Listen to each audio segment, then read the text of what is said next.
We were managed to get up there today, used some fire engines to cool off the remnants of that building, and they were able to start doing a search. We had many experts up there in their search, and I don't have those details, but ultimately they found what's believed to be human remains consistent with Mrs. Stedman, and they worked with the coroner's office. Let me first say we do not have a positive identification, and it may be a period of time because of the limited remains that were found before positive identification is found. However, and the only reason I'm telling you this tonight is we've talked to the family. The family was comfortable with us sharing this information. A lot of this was out in the community, but out of respect for the family, I would ask that you give them some time to deal with this difficult situation. So we do have what we believe to be Mrs. Stedman's remains, and you'll forgive me, I got to get my device out here. I have a short statement that the family had emailed to us a little bit earlier and asked that we share with everyone, all of your viewers this afternoon. Linda Stedman, mother, grandmother, sister, and wife, perished in the cabin she loved. As you can imagine, this is a difficult time for the Stedman family, and they ask that they are allowed time to grieve privately. The entire Stedman family would like to commend all the firefighters and emergency personnel dedicated to saving lives and property. A short, but I think a very powerful statement for a family that lost a loved one. This brings back the seriousness of these fires.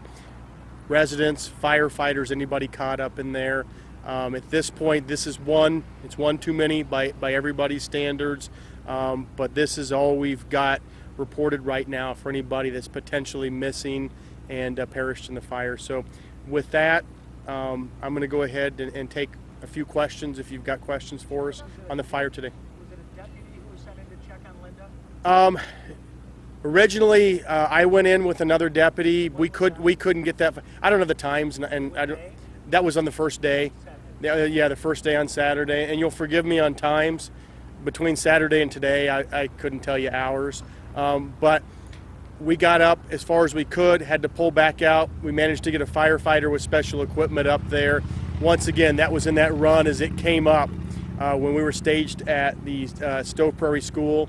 My fire officer got up there, and he got back. We identified the potential for Mrs. Stedman to be back there, so we specifically were looking for her as we cleared other places.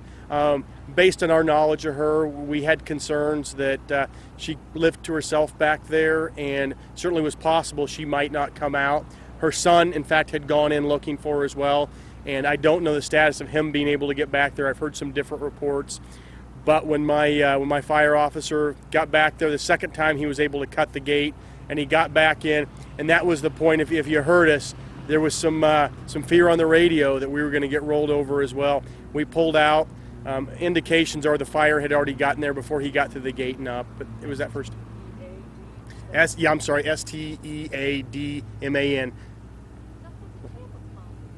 Yes, what we got is we're trying to catch up on our emergency notifications, verify what went out and when. I don't have the times, but what I was told today, and I haven't seen the records myself, is that we verified that she does have a landline, a wired phone into the residence, and 2 calls went in. It appears they probably went to her answering machine, so that they got through, but after that we just didn't have anything. I don't know that.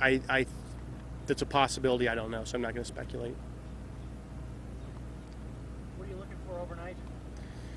You know, overnight, the first thing, and I think Nick hit this very well, you see what the weather is.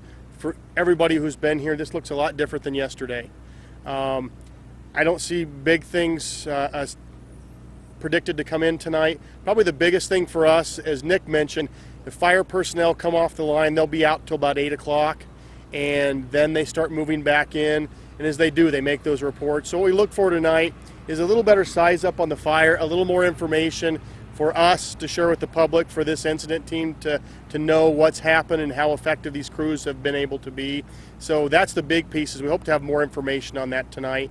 And some of these reports moving around about potential lost structures. We've heard some things on the south end, and we just haven't verified them, so we hope to get that kind of information in tonight. That's the best estimate, and let me go back onto that one. What that number is originally when they flew over on the first day, the end of that operational period, we had the guys in the seats up there in the air say they thought they counted 10 structures. Now, once again, cabins, outbuildings, we don't know, 10 structures. We got a report from Poudre Canyon Fire when that came down into Poudre Park that they believe 8 structures were impacted. I've seen some of those. I don't know, I haven't seen 8. And then we got an estimate today from some people that did some counts. They believed at least 100 structures up through Wrist Canyon had been impacted. No good counts. That gives a rough estimate, and I can tell you when it came through, there's certain parts up there that are just gone. Others it burnt, and it burnt past structures. Others, there's a few spots it hasn't completely come into yet. So those are the numbers we're looking at. One of the other pieces to add on this is we were running with 400 personnel in the fire today. They're hoping to have 600 here by tomorrow. They're getting the resources ordered in, and they're arriving. They're getting them scheduled and back out on the fire. Could you talk about the strategy for the next day or so? You know, unfortunately, without the availability of the overhead team, it's a very good question. I just don't have the information to share on that.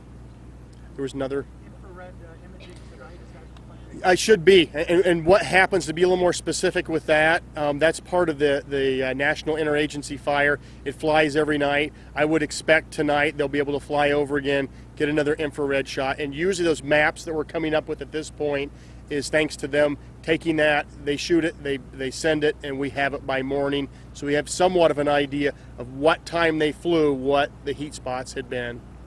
So what are your other plans for tonight besides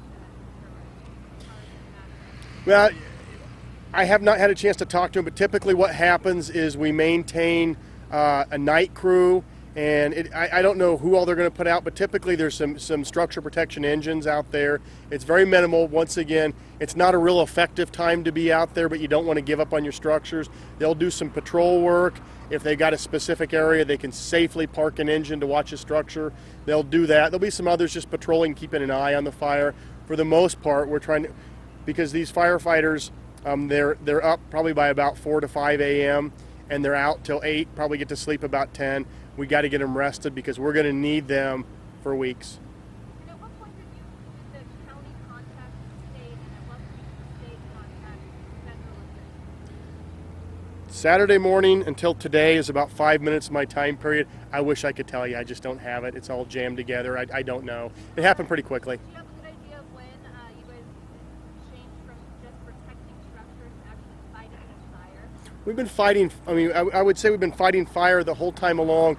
However, today, between the crews we've got in and getting the overhead team and the weather changing, there was a definitive noticeable difference from the fact that, and part of this is what happens with that Type 1 team that comes in. They bring all those, they free folks up, we got enough bodies, and the weather cooperated to where they actually were able to put significant hand crews around the fire to start that, along with structure protection. From our perspective at the Sheriff's Office, this is the first time I can report to you that we're not actively doing evacuations. It's freed some of our folks up to do other things. So the tone has really changed. I feel like we got a chance to make some yardage. We're actually playing a game now. We're actually opponents on the field. Before, we were just losing ground and trying to keep out of the way. How many engines overall are available for overnight structure protection? I can't. Do you have that kind of information, I Nick? don't know. We had 15 as of yesterday and into today. I don't know how many are operating tonight, though. Yeah, it wouldn't be appropriate to speculate. I can't We can't speculate. speculate anything reasonable, so it's a good question. We just don't have it. And we hope to, by tomorrow, be able to get the overhead team. They're still getting their feet underneath them. We hope to have them at all these briefings so you can get better information like that. It's just a little short right now. So So when you say the tone has changed today, I mean, yesterday it was pretty devastating. It was called a dirty fire, and it changed. What's your window? What do you hope to do in the next 24 hours? Because the forecast is still looking like the weather is going to continue. dry and windy. I'm going to have to leave that to the overhead team. They're the real professionals on what that plan is. Once again, I apologize they're not here. However, when you look tonight, that's bad. That's not what we saw last night. I mean, it felt like hell here last night between the color and the darkness coming over. We're not seeing that now. There's bad areas there. This is a very different fire. What we hope is that we're in the game. What the strategy and what the plans will be. I could comment, but that's more appropriately left to our incident commander. Anything else?